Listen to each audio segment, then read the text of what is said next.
Let's see this question. The question is genetic code determines. तो यहाँ पर जो कॉन्सेप्ट यूज होगा that is genetic code. Genetic code. तो जेनेटिक कोड की अगर हम बात करें, एक सीक्वेंस है 3 नाइट्रोजन बेसिस का एमआरएनए पर जो कि एक पर्टिकुलर अमीनो एसिड को कोड कर रहा है। तो ये जो जेनेटिक कोड है ये क्या डिटरमाइन कर रहा है कि सीक्वेंस क्या होगा अमीनो एसिड्स का प्रोटीन चेन में। क्योंकि यहाँ पर क्या होगा, मान लेते हैं एक एमआरएनए है फ्रॉम 5 प्राइम टू 3 प्राइम। इस पर नाइट्रोजन बेस का सीक्वेंस जैसे कि AUG, CCC, UUU, इस तरीके से सीक्वेंस गिवन है।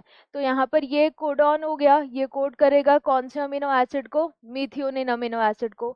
CCC एक और कोडॉन हो गया जो कोड करेगा प्रोलीन अमीनो एसिड को। एंड UUU जो है वो कोड करेगा फिनाइल एलानिन को, फिनाइल एलेनिन। तो इस तरीके से यहाँ पर जो ये सीक्वेंस है, सीक्वेंस ये किसका है, एमआरएनए का। इस एमआरएनए के सीक्वेंस से डिसाइड होगा कि ये जो प्रोटीन होगा, इस प्रोटीन में अमीनो एसिड्स का सीक्वेंस क्या होगा। पहले कौन सा अमीनो एसिड आएगा, बाद में कौन सा आएगा, तो ये सब डिपेंड कर रहा है इस जेनेटिक कोड पर। सो जेनेटिक कोड डिटरमाइन करेगा सीक्वेंस की, अमीनो एसिड्स का सीक्वेंस क्या है प्रोटीन चेन में, ये बिल्कुल सही है। वेरिएशन से उसका कोई रिलेशन नहीं है।